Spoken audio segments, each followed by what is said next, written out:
Hello, dear friends.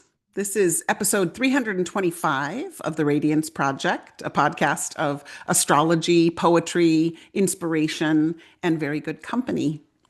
And today's your lucky day. I have very good company. I have been waiting to have Kathryn Hastings on this podcast for quite some time. Somehow we just are getting to do it. And it feels like the perfect time as well.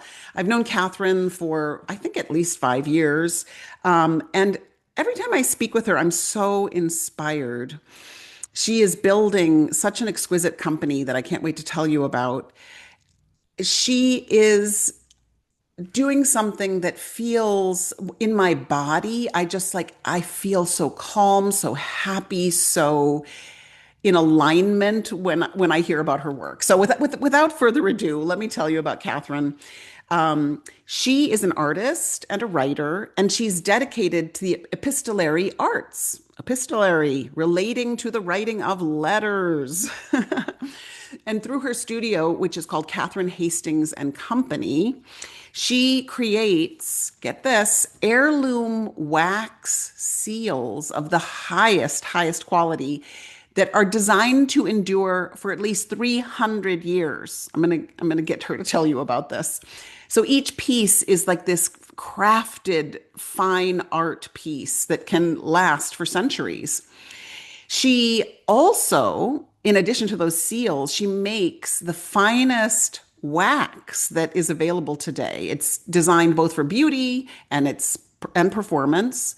And she has such a devotion to excellence. You will hear her astrology in a moment.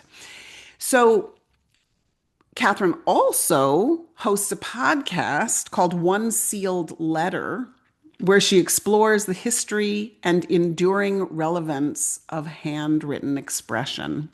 Kathryn teaches courses, she teaches retreats, and through her courses, she teaches the art of wax seals and antique collecting and other epistolary traditions. She's really inviting us to rediscover the ritual and richness of letters.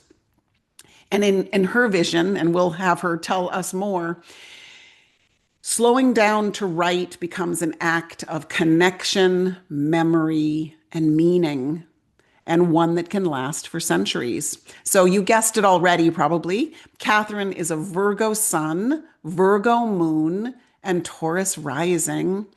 And it's important to note that her Venus is in Libra in the sixth house. So you have that beauty of exchange and beauty and excellence and refinement in the exchange.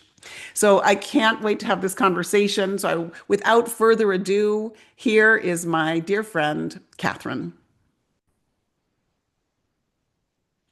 Kathryn, welcome. I'm so happy you're here. Oh, I feel the same. I love every time that we get to connect.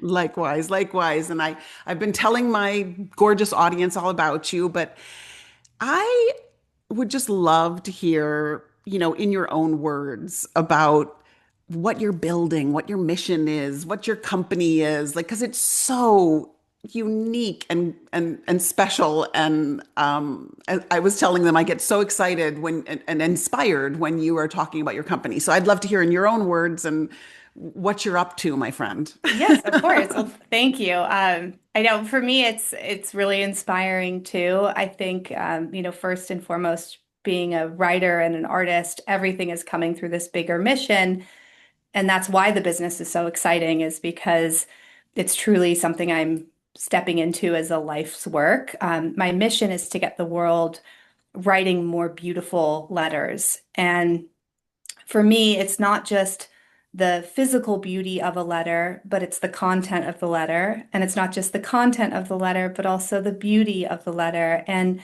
I come from a background as an artist, an antique collector, where I specialized for years in building a collection of antique wax seals. I steward a collection of about 500 seals that date about 700 years. And through those antiques, I learned how these objects pass through hands over generations, and sometimes they might stay in a family, but often they move between people that are just interested in them. And they're beautiful, but they're functional. So they're almost like this handshake between generations. And historically, seals were deeply symbolic. So even if we look at something like a family's heraldic crest that they would put on a seal, there was a reason that they chose those elements for their heraldry. So, like a family that wanted to be seen as brave might choose a lion. The one I always mention is there's a family that chose an ostrich because the ostrich is known for eating rocks, and so that family is like a resilient family. They can not only swallow a rock, but they can hold it in their stomach and they can endure. So even when we look at heraldry, these seals were very symbolic. And then with time, especially with the introduction of the envelope, seals became less important as far as a necessity for actually sealing something shut and became more ornamental. But in that transition, they lost a lot of their deeper symbolism and the magic that Mm, I see and I experience with seals. And so my business, Kathryn Hastings and Company, is about the not only revival of these traditions, but really making it our own mm, and not trying to retreat to the past or to go into something out of pure nostalgia, but to say, okay, well, what was something that is in this that we can feel deeply, or taking a symbol that maybe meant something in history, but asking ourselves, what does that remind me of? Or what's that symbol? And so thinking of it not just as something that we have from the past and we're using it as a way to experience history, but to understand that we are a part of that history and that we have things that will be passed on, to other generations as well. So everything I make at Kathryn Hastings and Company, really highly detailed heirloom wax seals. They're meant to be used now and beautiful and symbolic and be with us in these moments of beauty, but they're also meant to last at least 300 years. So it's something that will, far outlive us. oh, so beautiful. Um, do you remember finding your first wax seal? Like you say, you collect, antiques. Can you tell us about your childhood self or your young adult self that Yeah. entered this realm? Totally. Well, I was always a letter writer. The people that are in my audience are, if you end up signing up to my newsletter, you'll probably hear a lot about my grandmother, Nini, who taught me to write letters. Mm, And it was through her I just discovered the magic of the mail. I loved the excitement of going to my small town post office. I grew up in the Nevada side of Lake Tahoe, and just excitement of getting an envelope from her, and she always put a dollar bill and a piece of bubble gum into the card. And so it was just pure excitement to see what was, coming through the mail from her. And then later, I wrote letters as I was growing up. I went to boarding school, and so I'd write letters to friends at home, or I'd come home in summer and write to friends from boarding school. But it wasn't until I was 19, I went on a grand tour with my sister. We went to Greece, Turkey, Italy, and Austria. And on the Amalfi Coast in Italy, I went to the Amatruda Papery, which is known to be the oldest papery in Europe. Of course, I had to get some stationery. Um, but I got a wax seal there that I liked. It was just an initial. So literally, it was my initial seal and it was an initial. And that kind of got me into seals. And then outside of that, I was collecting antiques. And then one day on a whim, I just thought, oh, I wonder if there's such thing as an antique wax seal. And I found one on eBay that was this beautiful amethyst glass handled seal. So it looks like an amethyst as a handle. It's a mm, purple glass. mm, And then it has rotating seals. There's a wheel on the end of the handle that you can rotate, and it has six different seals that are all hand carved out of semi-precious stones. It has citrine and amethyst and carnelian. There's bloodstone agate. There's just beautiful stones. And at that moment, I was hooked because this was a French antique. I loved the translations of understanding what does this mean? What did they mean when they put this here? How would it be used? And really discovering that symbolic aspect of seals, because even though I had collected some modern seals that had images on them, for instance, I had a ship.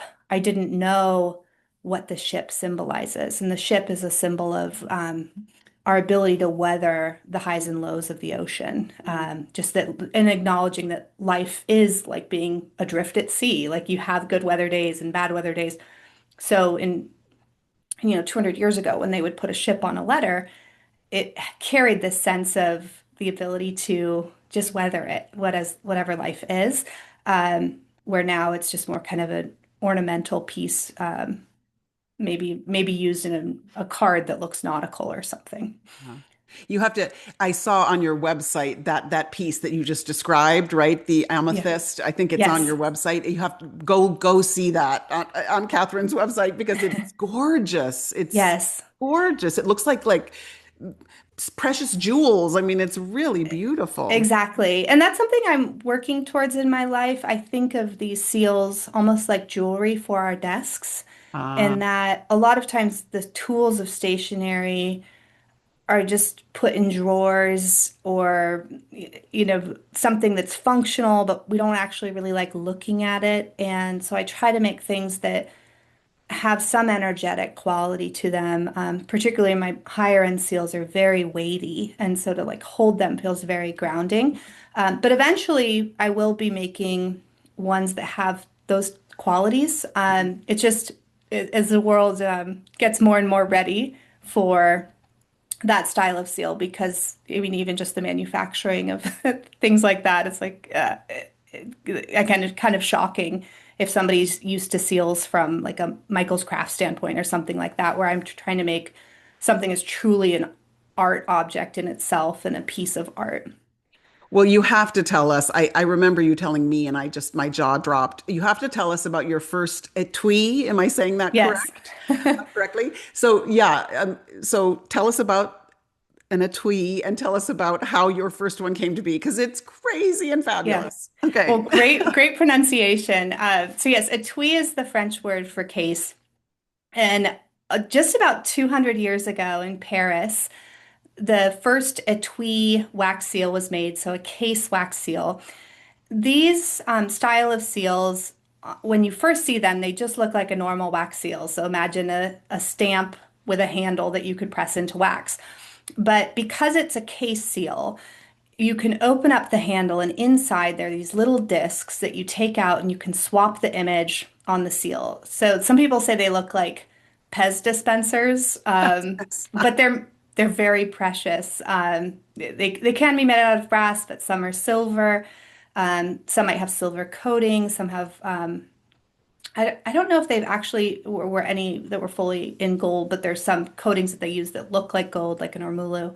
Uh, and so I always loved this style of seal. In my early work, I worked with a lot of antique etui seals in my artwork. It's something I've done as an artist, is really elevating wax seals from craft to fine art. So I was working with these historic objects and looking at the seal as the wax itself, almost like a canvas, and painting them. So working with the etui for many years and learning a lot about the quality of craftsmanship that existed in the past, and also what happens to objects after a couple hundred years. And so a lot of these etuis, they remain, but they're very fragile. They clearly weren't meant to last hundreds of years. And so it was something that I really wanted to revive, but to do it in a way that's a little bit different. The thing that I felt was missing from the historic etuis, but that is very much a part of antique collecting, is curation. It doesn't matter if it's wax seals or any other style of collecting, could be antique or even vintage objects. Uh, After you see enough of someone's collection, you start to see what it is that they're interested in. And there are some collectors that will collect everything within a category, but most people will resonate with certain things. There's some interest they have. So in my niche of seals, there's people that are maybe drawn to more medieval seals or heraldic seals. For me, it's this kind of smaller window, 1770s to 1830s or so, where they got into a lot more sentimental designs. But I wanted to make something that could be curated. When the antique etuis, so the antique case seals launched, it would just be a handle that would be full with the seals, and that was what you had. There wasn't a way to add to it. Obviously, with history, we've been able to subtract by losing pieces with time. But you don't get a sense of, okay, who was the person that owned this object over time? And that's the thing that I love about these objects, is imagining the desks they were on or the letters that sealed them. And so a couple years ago, I think it was December 2024, I finally launched my own etui. So the Kathryn Hastings first edition etui. Pretty sure we talked a fair amount leading up to that over a couple years. It took me about 2 to 3 years of designing and prototyping, and then also just a year of having the handles made and Yeah, and who did you being hire? Who did you hire to Oh, make the field? yes. So I networked through the aerospace industry to find someone that could make this at the level of precision that I wanted. It's a unique seal in that it's entirely made in the US. So I found, took a while. I was talking with aerospace guys, say, I know this sounds out there. I make wax seals, but this is the vision I have. Can you help me? Do you know someone who can help me? And it kept getting like on to the next person, on to the next person. And finally someone said, I know your guy. I know who you need to meet. So um, Josh, I call him my machinist, but he's so much more than that. He lives in Texas and he also has a background that's in minting, so like coin minting. So I networked through aerospace, but ended up finding him, and he has a much broader background than that. But he understood the vision of what I was creating. And so when I showed him my sketches, because I'd hand drawn exactly what I saw the thing looking like, it looks very different from the historic ones.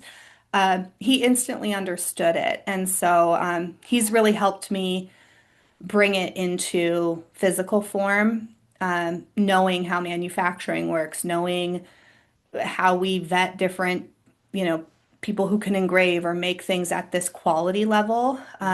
And also, in those early stages of, okay, we're thinking this metal. Okay, what does that look like in 300 years? Right. And designing things for a person that you will never meet, but really caring that it has that integrity. And so it's been kind of amazing. It feels very much like the universe just let it be. You just walk the path and finally the right person's there. But um, yeah, the first edition sold out within the first year, which was amazing. And then the second edition launched this past December. And each time so I made 249 of these seals in the second edition. And then I released them in sets of 50. Basically, as we get through all the manufacturing and there's a lot of polishing and treating that goes into them so that they stay shiny for a while. But yeah, every time we launch the 50, those sell out, and then we kind of wait for the next batch to be done. So I'm depending on when this airs, there might be available or they might not. As we're recording, I don't have any available, but they will be coming back because we'll make up to 249. Well, I love Yeah. I love this on so many levels. You definitely we know that you're a Virgo sun and Virgo moon, and this curation is such a Virgo word, right? Hmm. And what I hear you saying is with these etuis, they can hold how many pennies? The seals are called pennies, Yeah. right? I call them, yeah, so I've named them pennies. And the reason I did that is because it seems like a lucky word, like penny Yeah. from heavens, penny for your thoughts, the penny post, and they're the size of a penny. They're much thicker than a penny. Um, the editions vary, either 7 or 8, depending on the edition, can fit in them. But the neat thing about them is they come with three, and then every new moon, I release a new penny, and they're two-sided, and they always have a theme. So we just entered, in Chinese astrology, the fire horse. So I launched the fire horse penny, and so there's a horse on one side that's tail looks just emblazoned, looks like flame, and the mane and the tail, and then the back side has image of a flame itself, and it's about living lively and pure. There's a sense of I saw it. It's fire cleansing. gorgeous. It's So, gorgeous. yeah, for the collectors, there are some who collect everything, but most people will kind of sit with it for a couple days before it launches. They'll see it 2 days ahead of time, and then they can decide if they want to go for it once it becomes available. But they'll see if it belongs in their collection. And then I'd say in general, the people who follow my work, it's a real range of styles because my style goes from very light and happy and floral to memento mori and these reminders that we're impermanent. And I do a lot of work around grief and, themes that a lot of people maybe don't want to have as art in their house, but for a lot of my audience, that's really helpful to be able to process emotion through this art form. So, yeah, but it is very much curated by each collector for which seals belong in their collection. Yeah.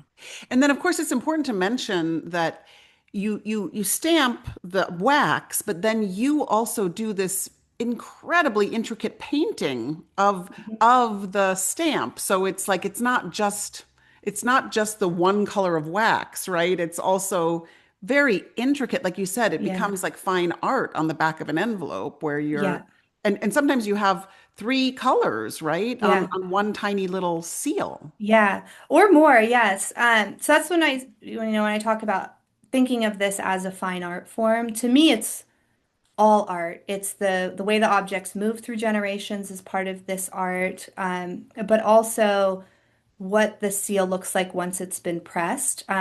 Historically, the value of a seal was based on the material and the engraving, and we live in the first moment where the value actually could be the person who presses it and what they bring as an interpretation Mm. to that seal.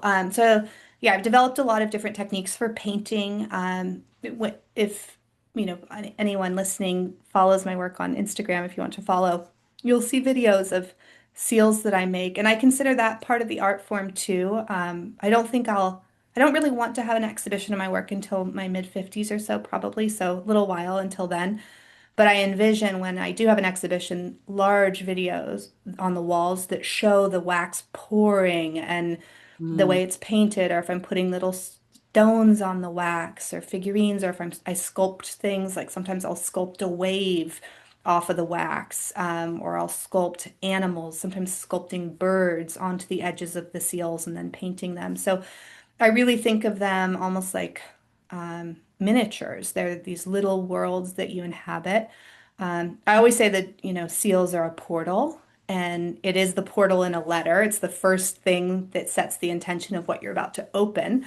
But they also can stand on their own as a portal towards an inner world. So, for instance, my work that will have framed, people will collect my framed works as well, might be in their living room, and there's a reason that that seal resonated with them. And of course, there's the artistic quality that I've brought to it, but there's this deeper meaning that the viewer might have towards like a reminder of why they chose that particular motif. And so, yeah, I'd say that is very much a part of it, is looking at the artistry and having a curiosity around, okay, what is a wax seal, or what's the limit of a seal? And what other things can we bring from our life and put them in the form of a seal?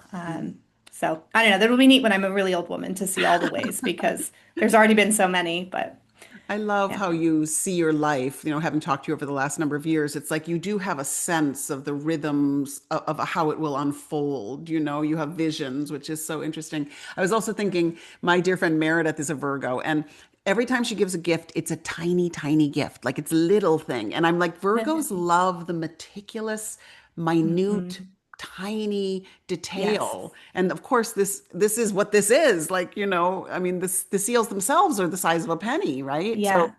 And um the details really matter. I don't know if that is from the Virgo side or yes. exactly, for each person where that comes from, but to me, it is an expression of the divine through the physical world, as using something that's small as kind of miraculous and wonderful. I think about this quite regularly, that when I'm out in nature, especially, I live in the Pacific Northwest, so we have this really dramatic landscape with the Puget Sound and the mountains with all the snow on both sides of us. Um, I've never seen art that rivals the grandeur of nature, Mm, but tiny, tiny art is so humble that in a way it can bring a similar sense of wonder, mm, because you think, what is that? Or that same pause that you get, it's not the majesty of nature, but it's something that I feel has a similar quality, mm, that's kind of this like childlike interest. And yeah, I love even the small thing. It's funny you mentioned that. Like, I love taking like miniature newspaper and wrapping jewelry in it and then getting the tiniest pen and writing everything as if it's a tiny box. There's something just lovely about small things. And from a curation standpoint too, like to collect Mm. my work doesn't require a basement or a storage unit or, all this stuff that feels like clutter, that you Mm. can actually have a pretty prolific collection and it fits in your hand. Like, Ah, to me, that I think that's just yeah. like so beautiful. Yeah. Oh my gosh, I don't know that I've talked to anybody so deeply Virgo. Like everything Huh. you're saying is just like the essence of Virgo. And Yeah. even I was just looking again at your website, and of course you do these extraordinarily beautiful retreats. And like there's Mhm. one coming up in France Yeah. that's sold out. Sorry, friends, you're gonna have to wait. But this too feels, and I want you to speak more about it, but this too feels so deeply Virgo because Virgo is the priestess energy and the devotional practice and the ritual. And I have a feeling, you tell Hmm. me, but the nature of these retreats is not, it's everything from writing the Hmm. letters to as you're Yeah. right, you're together and Yeah. there's certain steps, right? And I mean, Yeah. I mean, you're staying at a Yeah. castle, aren't you? Or you're staying, Yeah, no, it's very true. So before I started Kathryn Hastings and company, I just sat in meditation, envisioning this golden light filled space where people would come in and they'd experience this golden light and they'd feel welcome and love. And it was this beautiful feeling of hospitality. So again, like it is a business, but it's rooted in this feeling that I want people to understand, regardless of their religion, the divinity that is within each of us. And our creativity is such a element of that, and it's also a pathway to that part of us. The more that we're creative and we nurture those things, it brings us to something that is very unique, and and beautiful, that's worth expressing. And for me, it's never been about the wax or the seals or the stationery, even though I love those things. Those are an expression of this deeper thing that I really care about, and I want the world to, for each of us, even if it's just a few minutes a day, to slow down where we see the magic of being alive and the wonder of being alive. And so the retreats have that depth to them, in that we have a lot of themes around different types of letters that we write. We have workshops with seals that deal with the theme that's in the letter. So we do that. But there's also a slow unfolding that happens just by the nature of this art form being very slow. We have little spoons that you put the wax in, and while it's melting, there's just kind of conversation floating around the room. And it will go from, funny things to like the depths of our, pain. And you're in this space of other creative people that reflect your inherent place as an artist in the world. Like we're all artists, but as you age, you're often taught in some way to not have that label, or I'm not an artist because this person's the artist, or I'm not a writer, that person's the writer, or this dumb teacher thought that like someone else was better. Like that was a theme that I've seen a lot in the retreats, is these stories that our impressionable selves believe, these untrue stories about our creative nature. And so this the retreats are very much this like very rich feeling of belonging in your creative self and Mm. among fellow creatives. Uh, I'm doing a salon in New York every March. I do have space for that one actually, so if anyone's interested in coming, it's just a 2-day one. But there's always really good food. So we have a lovely tea. The next day is breakfast and lunch and some snacks. And then there's, again, letters and seals around that. But that's when I envision every year we gather in New York City for a couple of days. And I'm sure most people will plan other things around it, like going for shows or seeing friends or just, holding court in the city, that it will have kind of a rhythm. Where the international retreats, they're longer, and they're they tend to be to places that are a little more remote. And then they have cultural outings with them. So always choosing, as an artist, I'm choosing the things I create are related to where we are. So for instance, when we were in Ireland for our retreat, we were on the coast in West Cork. It was very slow. We spent a lot of time in the ocean and in the spa. Um, and we did illuminated manuscript letters. So looking at, the tradition of illuminated manuscripts from Ireland or ones that are housed in Ireland or have some history with Ireland, Mm. but then taking that into our letters. So again, it's like this marrying of the inner world and the outer world. And it's yeah, it's very slow and deep, and it's one that it's a once in a lifetime thing every time. And you take it with you. Wow, so beautiful. And you usually have only like 12 people or something, like a small group, Hmm. so it feels so deeply intimate. Small. Yeah. Yeah, but each one has a different feeling. It's like I kind of get these little visions of like what's coming. That'd be interesting. I'm like, where in the chart is that I have these visions? But I see things. Um and so Ireland was kind of the first, and it's like figuring it out, and it's in a place where you had to be up for an adventure to get there. Mhm. It wasn't easy to get there. France is fun, flirty, chateaus, wine. It's about expanding into new horizons of joy. Yeah. And I think each place will have something different to it. Where I think the salon in New York will do different things, but with it being around spring equinox, there is very much a feeling of it being a new year and a rebirth and things we're planting and that kind of stuff. And I think that theme will continue throughout the New York retreats. Mm. Well, yeah, and I think part of in your chart, what's so beautiful is you've got Jupiter in Pisces, which is the big vision, Mm-hmm. is the one that can sort of extend outward and feel and see and know the mystery. But then Mm-hmm. you have the new moon in Virgo, like you have Sun conjunct the moon in Virgo, which is like, and I will execute on this better than anyone could execute. I mean, like the excellence, right? You have Yeah. the dreaminess and the romance and the mystery, but you also have the ability to be the artist, Mm-hmm. delivering with excellence. Yeah. Yeah. So What's interesting is you mentioned that because I feel like that is mirrored in this art form also mm, because you think about writing a letter, it does take that you've set aside time and that you have a pen and paper and you have like something that's in the physical world, but it's also just this kind of wild experience of opening your heart and being with another person and um, the kind of excitement of the letter moving somewhere. Like, I feel like it is both worlds, like the big dreamy, what is this thing? Especially when we live in a time that has so much, of your mental and emotional load, like distracted or scrolling.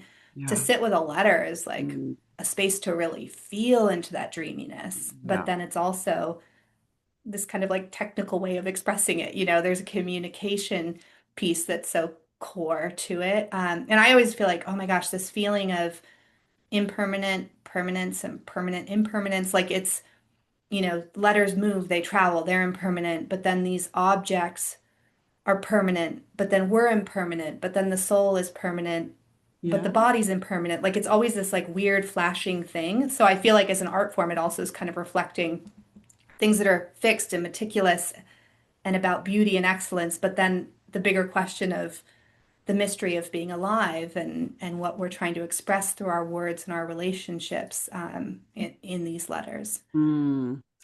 Do you, and I'm putting you on the spot, and it's okay if you don't, but do you have Yeah. a story of a letter that you wrote during one of the retreats, or like that you could speak of, that the whole little piece of it, like the seal you chose, to whom it was written, the experience of writing it, Mhm. any part of that that you might share? Yeah, well, I do a lot of inner child letters, and I Mm. was hoping before we spoke to have like a full free guide for your audience, which I don't have yet. Part because I have a book coming out in October, and that's going to have an inner child letter. Um, yeah, the the more I have gotten in touch with my inner child through writing and inviting them into my creative world with me, Mm. it has opened everything up. And you don't need a guide to do this. Just think about an age of you as a kid, maybe get a photo of you as a kid, and then write to that Mm, person mm, and choose. For me, it's like choosing the seal that they would be delighted in. mm, I feel like I've healed so many parts of myself, and I've really deepened my intuition mm, in doing that because I get much more of an immediate yes, no when I'm making decisions. If I can ask my inner child, how do you feel about this? Or how do you feel about that? Or even like, when I was planning Ireland, I was so worried that nobody would sign up and how's this going to work? And I sat with my inner child and she said, "Oh, I feel so bad for you. You're going to go stay at this spa in Ireland. And what if you're alone at the spa? That just sounds awful." Like, just the ability to kind of access this deeper wisdom, but also in a way that's has a lot of humor.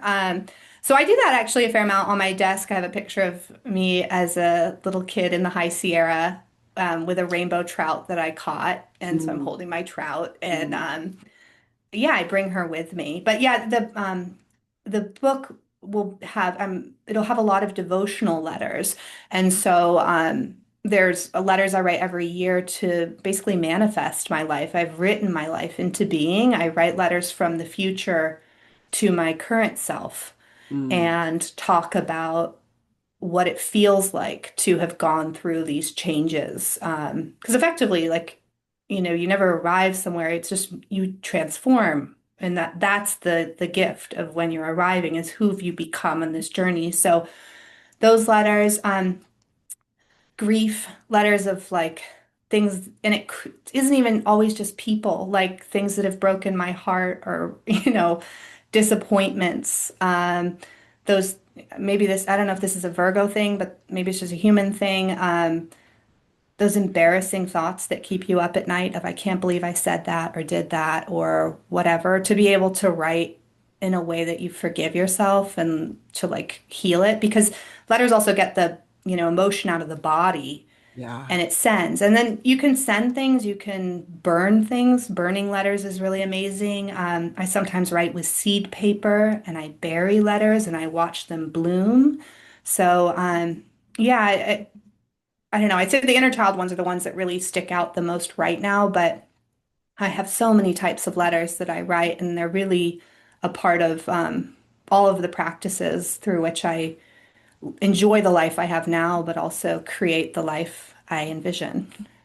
So beautiful. And this book will it have pictures of the Mhm. letters and will have many of the letters that you have written? Is it Yeah.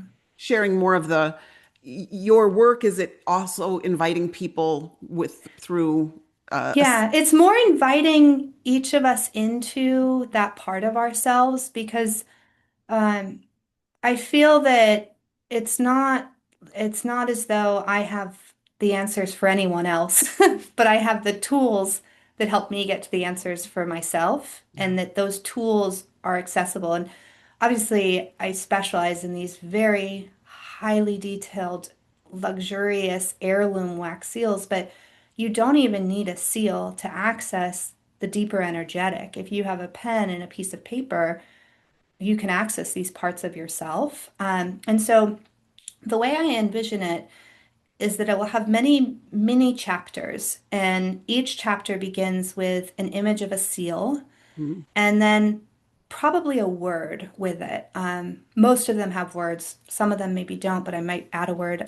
There's a lot of words I've developed to try to express the deeper energetic Mhm. of what I'm working with. So, for example, there's a word I developed called odium sanctum, which is a sacred place of leisure. Ah. So, for instance, in the mini chapter on odium sanctum, it will be about having a place in your home.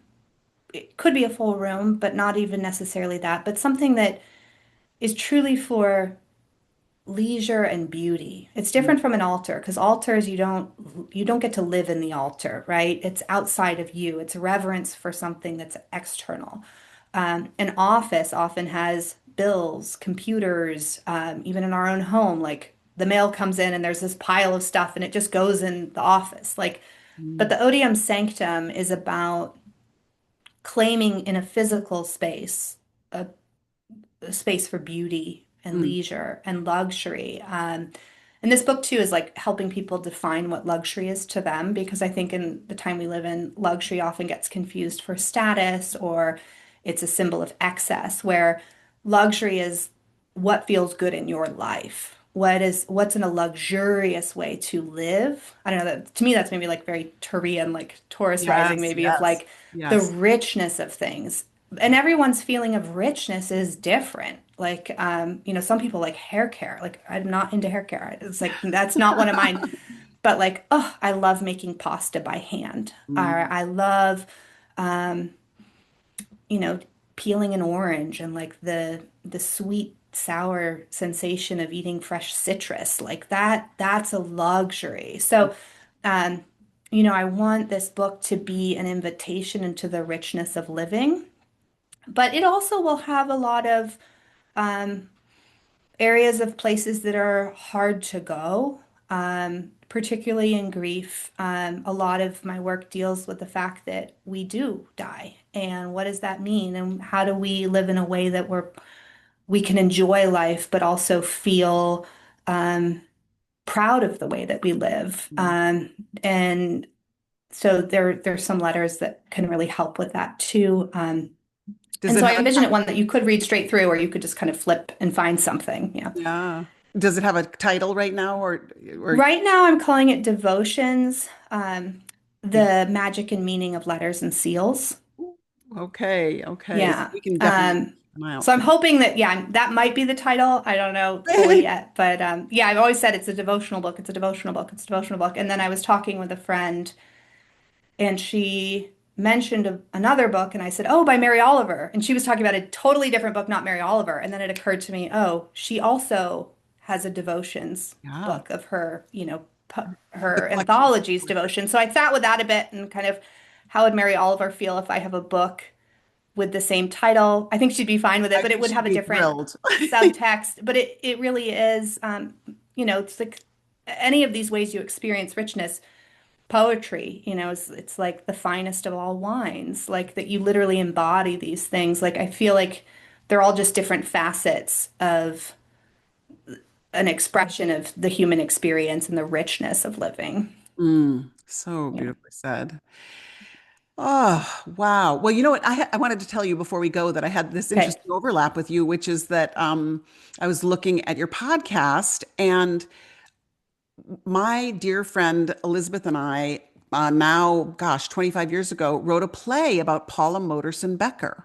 No way. And it was called Bearing Fruit, Baring, Bearing Fruit. And it was Yeah. all using her journal entries and her letters. And the Oh reason why I'm my saying this, friends, is gosh. that Kathryn did a whole podcast episode about Paula Modersohn Becker. And Yeah. we decided we wanted to do a show. We knew we wanted to do a show together, and I was going to direct her and she was going to act. And we went to Oh a my bookstore, gosh. and her boyfriend at the time went upstairs and I went downstairs and she went somewhere else.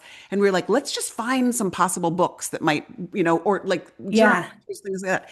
We He came downstairs with a name written down, and I came upstairs with the Paula Modersohn Becker book, and he had Paula Wow. Modersohn Becker, and in any case, it that her writing and her letters and her journals are just so evocative. And I was like, Yeah. I can't wait. I haven't listened to it yet, but I can't wait to listen to that Well, episode on your and podcast. you have a lot more depth, where with my podcast I try to choose maybe one letter that we read in full and look at. And it's kind of amazing. I think that there's this sense in the time that we live that it's so different from all the other times. And in some ways it is, but the inner world, the experience of being human, and also like the progress of women, it's like kind Yeah, of tragically, it's not, yeah, it's like they're thinking about the same things we're thinking about now. And like, the idea even of odium sanctum, the sacred room of leisure.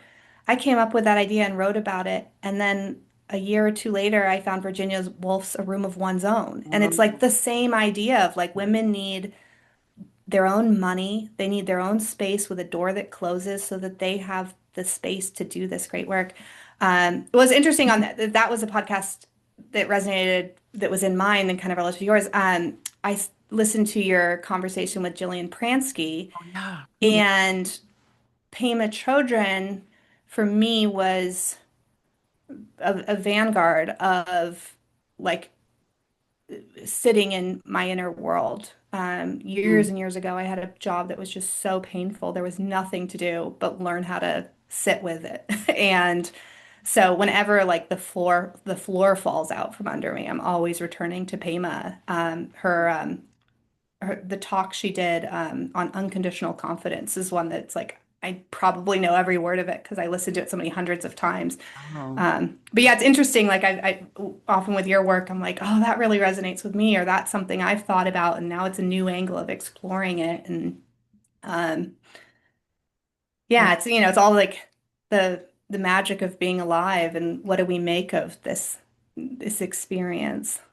You know, I have to, there's so many things that you might have to come back, but I Yeah. just want to mention one more thing, which is that you're also such an inspiration because you have been building this business, and you correct Mhm. me, you've been building this business and you've also been working in another job, right, for a Mhm. period of time. But I remember you saying to me you have only built the business on the money that tell that you've made Yeah, from the yeah. business, like you so you're just a walking example of it's possible to Hmm. quietly, beautifully, gorgeously build a business while being a mom and having other work that you have to Hmm. do. And so just say a little Yeah. bit about the fact that A you've just little bit. yeah. Yeah. Well, one thing I do, I know I've told you this before, but I do have to thank you that when I first spoke with you in 2020, so not long after I started Kathryn Hastings, I'd been working like a year behind the scenes building Kathryn Hastings before I officially launched in 2020.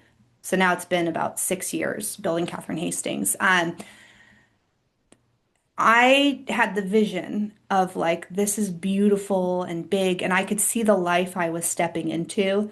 But Yeah. I think for anyone around me, they had no evidence that that was it. Yeah. And like, my husband believes in me wholeheartedly. Yeah. And so he was always like, oh, of course, you know. Um, but you were the first person I remember speaking to who said, "Oh yeah, it's going to happen. It's going to happen." And my friend Laura too. My friend Laura, who's clairsentient or clairvoyant, kind of a mix of the two. She could see it too. She was like, "I see it. I see it." And it's interesting because even the business idea I started with isn't where I am today. I'm not doing the exact same thing, but I've stayed true to that thread. As far as, having a day job and building a life, the moment that I let myself be an artist Mm. as my primary label. Like labels can be challenging, but and it took a long time for me to even be comfortable saying I'm an artist. And now I love it. Like when I'm going through customs, like traveling abroad, and they're like, "What do you do?" And I'm like, "I'm an artist." Like I get to Yes. like say that. Yes. But the moment that I ch was able to finally live into that identity of like something that's so at the core, it didn't matter that I did other things for money, Mm. And like I think Mm. in our society, like especially for me, like going in these circles with we're like pretty prestigious academically and always feeling like I don't fit in. Mm. Like I love learning, I love expanding my mind, I love all this, but like I wouldn't see a career and be like, Mm. that's what I want to do. Like I could see something and go, I could do that, but none of it felt at like the level of like the nobility of my soul and like what I really felt was like the meat of being here. And so, yeah, I think I could have worked another job and done Kathryn Hastings until I died. But I've been very fortunate that my work has resonated with people and that I was able to leave my day job. And it got to a point where last July, I had enough orders coming in of my art and my seals are my art as well, but like my seals, and I have the highest quality sealing wax in the world, and it's also like deeply symbolic. It's so beautiful. There were too many orders for me to be able to even fulfill. And I was working this, 40 hours a week job, and I'm a mom of two little kids. My husband's in a startup. He works full time. We don't have any family nearby. So it was just this, oh my gosh, what do I do? And I finally just had to make the leap. And what's wild is I left in August, and by November, I was making my salary for a year in 1 month. Oh my God, that's So like, and amazing. then to your thing of like building it without external funding, all the money that I've made, I just put it right back in. And so like even that, like I didn't pay myself that. Like I paid myself, like I have a kind of a set salary I pay myself, but I take everything else and I'm putting it back into this vision because I want these objects to be like I want there to be like a living museum where like you can go to a museum and they would have sealing wax and they'd have these historic seals and they'd be available to the public. There's this much bigger vision that I'm working towards, but I hope that I live a long life because I think it's going to take for the full vision, it will take into my 80s probably to do exactly what I'm building right now. So, Oh, so yeah. beautiful, Kathryn. Yeah, well, thank you. Beautiful. And thank you for believing it and just being like, "Oh, yeah, you got this. Like you just keep going. You got Yeah, this." sometimes it's just crystal clear. Sometimes you're like, oh, yes, okay, I Yeah. see where she's headed. Well, and the astrology I think really helps with that. It's not that I met with you and you're like, "Your thing is wax seals." But it Right. was very much like, Right. is this true for me or is it not? It helps to just ask these questions and to move more in the direction of what feels right for each person because everybody's different. And so I found astrology just immensely, immensely helpful in aligning my life in a way that just feels good and that I'm excited about. Mhm. Yeah. Mm. So Well, tell us just the best way to connect with you in all the ways, like yeah. because everybody's going to want to. So, Yeah. Oh, well, thank you. Okay. Well, so definitely sign up for my newsletter. It's so much more than a newsletter. I call it the Epistolarian, and Epistolarian means the letter writer. And so every Sunday, 8, or I guess it's actually a little after 5 a.m. Pacific, but a little after 8 Eastern. I want it to be, it's in your inbox whenever you have your tea or your coffee, you oh, have it. perfect. And that's it's totally free. You can sign up on my website just for the newsletter, and it will let you see every week. It's deeply philosophical, and then it has really beautiful seals. There's often a ritual for letter writing in there. The Epistolarian has been my writing that inspired the book, basically, of writing for about 5 years about these themes. And then, yeah, that will get you on my emails. You can adjust it. So if you want fewer emails, you can. I do a really beautiful email every week, every other week called In the Ether, which is a very visually based email about something that's inspiring me. So, for instance, this week it's the calla lily. So it's like all this beautiful calla lily and calla lily seals and the meaning of calla lilies and all that. So sign up for that on Instagram. I post my art every day, every other day, and I think of it very much as social media. So getting to know people there. Um, it's gotten harder to totally manage social media as I've grown, but like I really like seeing what people are doing and connecting there. Is And it then I just do have your a name? website. Is So, Instagram just oh your yeah, name? Yeah. yeah, Kathryn Hastings Co. Okay. And I'll make sure I get you the links so if they're Yes. in the show notes, they can just click. And then my website has an archive of all my writing. It has great free course on wax seals. I share, a lot of tutorials on letters and that kind of stuff. And then it shows you all the beautiful seals. So if you want to see the etui or you want to see my larger lily of the valley seal or a chinoiserie seal, or there's so many such beautiful, yeah, seals there. So I would say those are the three places, but the newsletter is the one where I really give all the updates on what's going on. Gorgeous, gorgeous. Well, Kathryn, thank you. This was such Thank a great you. It's conversation. such I'm an so excited. honor. Oh, I'm so Such an excited to honor. share Thank this you. with all the friends. And you'll come back again and we'll talk some Okay. more. Okay. Anytime, anytime. Okay. Thanks. Oh, so good. Well, friends, thank you so much for joining us. I am inspired. I hope you are too. I think I need to go write a letter. I think I need to go write a letter and seal it. So big love and gratitude to Renee Colvert for editing and producing. go sign up for all the places that Kathryn told us about. And I'll be back very soon, probably as my own good company. And I look forward to then. All right. Big love, friends.